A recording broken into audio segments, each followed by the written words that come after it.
Replace your bonds with a SPIA. How dare I, Josh? How dare I talk about an annuity?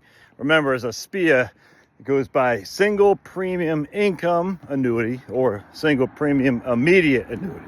Same thing. And just what that means is you're taking money from some other account and you're turning it over to an insurance company.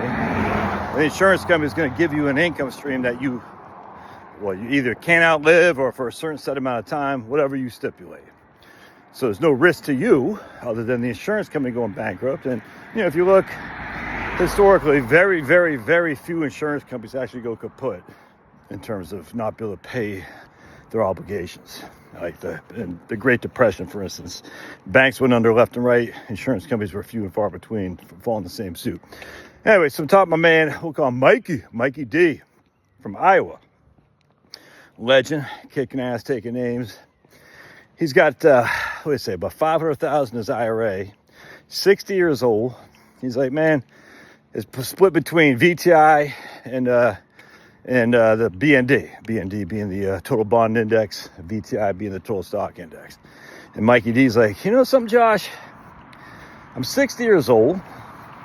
I'm going to work part-time just doing something. We'll just say $12,000 a year. You know what I'm saying? Digging ditches for the man.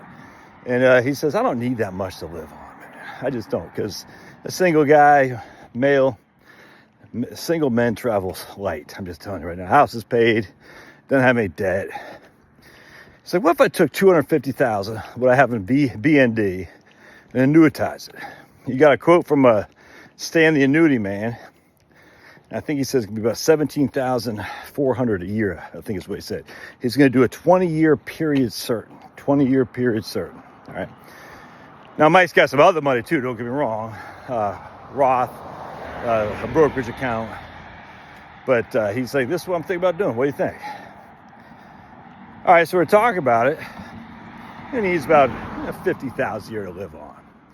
So he's between his part-time gig at $12,000, between his SPIA at $17,000. That gives us about $30,000 a year. He's about $20,000 on top of that, $30,000 on top of that to get by. And so what happens here is that he has money in cash, all right? And when I say cash, I mean like a money market account, but he also has money in a Roth because he wants to make sure he qualifies for the Obamacare premium credits. All right, so he's got a Roth. Again, he's single. He's not necessarily inclined to leave a million schmackaroonies to his kids. So he says, look, if I take my money out of my Roth to supplement the money from my SPIA, to supplement the money from my part-time gig, I'm still going to qualify for major Obamacare premium credits. I said, yes, sir, you will. I mean, assuming that evil Trump doesn't change the law. Trump, he only cares about the rich. Assuming the law stays the same, he will.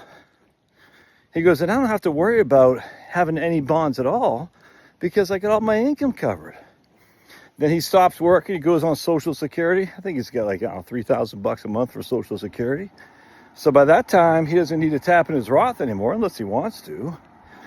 But I mean, he doesn't have $1 million in investments. I think he had $750, something like that, of which $500,000 is an IRA, something like that. So it's like, so I take my SPIA, I take my part-time job, he's going to take Social Security at 65, by the way, because we don't want more income to lose the qualifications for Obamacare surcharge or premium credits. So it's like I take my annuity, I pull up from my Roth, I take my part-time income, I'm living fine, all right? I'm happy as a clam. Once I hit 65, I take Social Security. I still got my income annuity because it's going to pay me until I'm 80 because he's 60 now. All right, he's only got a 20-year period certain. And he doesn't work his part-time gig anymore, but he still got SPIA, and he's still got his then he'll be having Social Security. So by then, his Social Security, again, I think it's like $3,000 a month, maybe a little bit more than that. So between his SPIA and his Social Security, that's 17, that's 36, that's $51,000 a year. He just needs $10,000 from the remainder of his portfolio. Well, guess what? That's 5 years from now. $10,000 a year. That's what, $833 a month. if you do that where you don't have to tap into your the remainder that's in your portfolio, you can make that puppy as aggressive as you want because you don't need to tap into that for many years. We're talking, let's just say $250,000. He's got his IRA. We'll say it's nothing else. He needs $10,000 a year from that when he's got his SPIA and he's got his annuity. All right. Again, it's about $5,000 a month. All set. All right, so 10,000 divided by 250 is what? What is that? Well, 10 divided by 10 is 100 is 10, 5. Is that 4%? I think. Yeah, I think it's 4%, isn't it?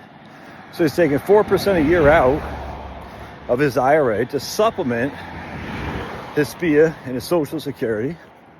When the SPIA drops off, the rest of whatever he has left in his Roth, the rest of whatever he has left in his brokerage account, because he's basically taking 4% off the IRA, I should say, not the brokerage, the IRA, that sucker's just growing like a weed, hopefully. You know, who knows what it'll be worth at that point?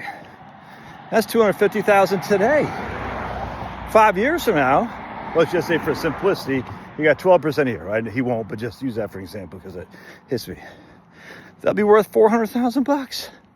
So then he's taking 10% a year, 10,000 a year off that. Well, I guess that'd be probably 15,000 a year. You see what I'm saying? 15,000 because you got inflated. 15,000 a year on a $400,000 portfolio. I don't even know what that is. 3%, something like that. Anyway, the point being is, once you have your income locked in, you can allow the ponies to run. Just let go of the reins. Say, go crazy, ponies. Go crazy, pony boy. They'll become horses in no time. And next thing you know, most likely, 5-10 years from now, you're like, my portfolio is growing significantly because I haven't had to top it for very much, if at all, depending on circumstance. This is what my man Mikey D suggested to me. I didn't suggest it to him. I think it's a great move.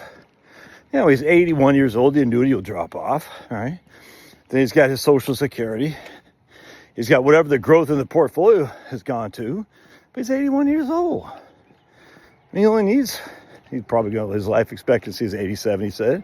How much longer is he going to need money? We don't know. But at the end of the days, he let those horses run. They should be worth a significant amount of money. And I'm only giving him 5% a year on his portfolio. I mean, think about it. That's less than half what the markets have done. So again, if you got 7% a year, that means he's doubling his money every 10 years. That doesn't seem that unfeasible to me. It seems like it could easily happen.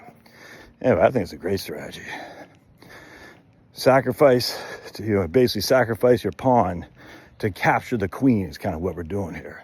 Give up the 250 initially. Let the other 250 just run like the wind. Let those horses go, pony boy. And come back and recap. And you come back 10, 15 years from now, and you got the queen, dude. Because you are the king. You are the legend. All right, love your thoughts. Great strategy. And if you have any questions, thoughts, comments, put in the show notes. Don't forget to subscribe. Would love to get to 90,000 subscribers by the year.